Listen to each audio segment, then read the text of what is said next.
चलिए देखा जाए क्वेश्चन नंबर 1 का 2 फ्रॉम एक्सरसाइज 19.13। ये एक्सरसाइज जो है दिस इज बेस्ड ऑन पार्शियलाइजेशन। सो अब आप क्या करो, यहाँ पे देखो x by X plus one into x plus two लिखे गए हैं। तो आप पहले चेक करो न्यूमिनेटर का डिग्री क्या है। तो न्यूमिनेटर का डिग्री देखा जा सकता है दैट इज 1। डिनोमिनेटर का डिग्री क्या होगा, x into X that is equal to X square, मतलब डिग्री 2 हो गए। मतलब जब कभी भी डिनोमिनेटर का डिग्री ज़्यादा होगा तो उसे बोलते हैं प्रॉपर फ्रैक्शन। तो प्रॉपर फ्रैक्शन को कैसे पार्शलाइज किया जाता है, वो कुछ इस तरह से किया जाता है। ठीक है, तो पहले आप लिख दो x by X plus one into क्या लिखे गए थे एक्स प्लस टू। तो लीनियर फैक्टर में ब्रेक करना होगा, डिनोमिनेटर को लीनियर फैक्टर में ब्रेक करना होगा। तो यहाँ पे क्वेश्चन में देखा जा सकता है डिनोमिनेटर जो है ऑलरेडी लीनियर फैक्टर में ब्रेक करके दिया हुआ है। इसलिए आप क्या करो, लिख दो a अपॉन फर्स्ट फैक्टर यानी कि 1 by X plus one plus आप लिख सकते हैं यहाँ से b upon x plus two. तो पहले आपको पहचानना पड़ेगा कि फ्रैक्शन कौन सा है, प्रॉपर है कि इम्प्रॉपर है।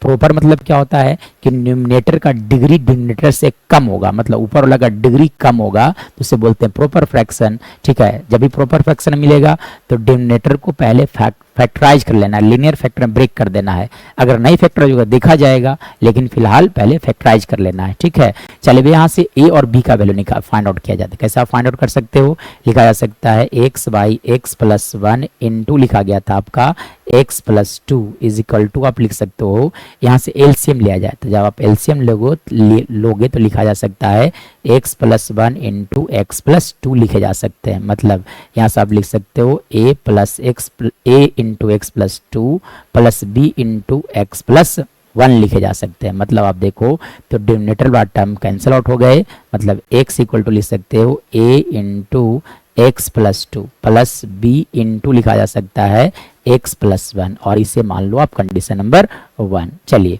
अब a और b का वैल्यू कैसे निकाला जाएगा, तो देखो आप यहाँ से लिखो फॉर वैल्यू ऑफ a। अब देखो जब a का वैल्यू चाहिए तो a के डिनोमिनेटर देखो यहाँ पर आपको देखना है। ठीक है, देखिए यहाँ पर आपको देखना है। ठीक है, a के नीचे वाला देखो, a के नीचे कितना लिखा गया x plus one. So we will write here put x plus one equal to 0। This implies that कि x का वैल्यू क्या लिखा जा सकते हैं -1 in equation number 1, in where equation number 1। चलिए तब आप जब रखोगे तो देखो यहाँ पे क्या लिखा गया था x का वैल्यू क्या रखना है -1 is equal to a into -1 plus two. b के जब रखोगे या न रखो फर्क नहीं पड़ने वाला है क्योंकि 0 हो जाएगा। देखो -1 प्लस 1 कितने हो जाएंगे 0। मतलब यहाँ से कहे जा सकते हैं कि -1 इज इक्वल टू लिखा जा सकता है सिर्फ a, मतलब a का वैल्यू आ गया आपका -1। चलिए तो ये तो a का वैल्यू आया है, अब हम लोग को फाइंड आउट करना पड़ेगा b का वैल्यू। ठीक है, चलिए तो फॉर वैल्यू ऑफ b। अब b के वैल्यू के लिए देखो b के डिनोमिनेटर में देखना है, तो b के डिनोमिनेटर में देखा जाए कितने x प्लस टू, इसलिए आप लिखोगे यहाँ से put x plus two equal to 0। This implies that x equal to क्या लिखना है आपको -2 इन इक्वेशन नंबर कौन सा 1। चलिए अब 1 में x जब रख दो -2, तो यानी कि देखो इस x जब क्या रखोगे आप -2, तो -2 इक्वल टू लिखे जा सकते हैं। a के जब रखने से कोई फायदा नहीं है, b के जब रखा जाए यानी कि b -2 प्लस 1, मतलब -2 इक्वल टू लिखा जा सकते हैं यहाँ से -b। तो देखो ये दोनों कैंसिल आउट हो गए यानी कि b का वैल्यू आ गया 2। So we have find out the value of a and b।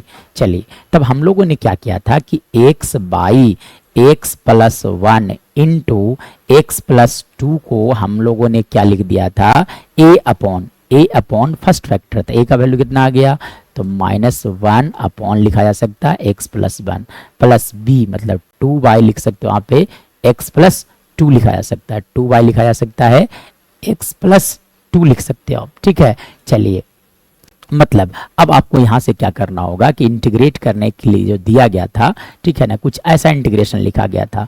तो देखो ये जो इंटीग्रेशन करना तो आसान है, we can integrate it by, इसे इंटीग्रेट किया जा सकता है by using non special integral से भी इंटीग्रेट किया जा सकता है, लेकिन हम लोग को यहाँ पे यूज करना है पार्शियलाइजेशन। सो अब कैसे इंटीग्रेट किया जाए, तब आप देखो यहाँ से मैं बात करूँ तो इंटीग्रेशन क्या दिया गया था, लिखा गया था x upon x plus one into लिखा गया था आपका x प्लस टू। ठीक है, का dx इंटीग्रेट करने के लिए दिया गया था।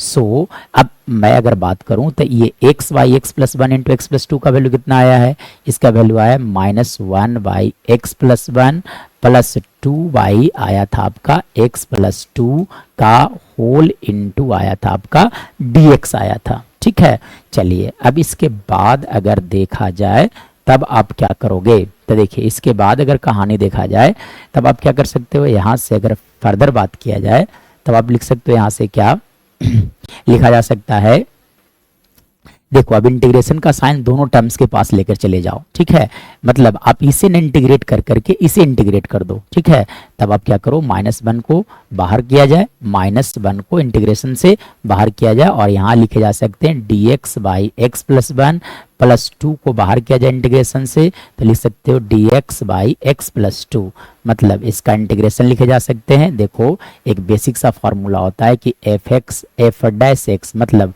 डिनोमिनेटर का, अगर डिनोमिनेटर का dc न्यूमरेटर में सेट है तो लिखा जाता है log mod fx प्लस सी लिखा जाता है।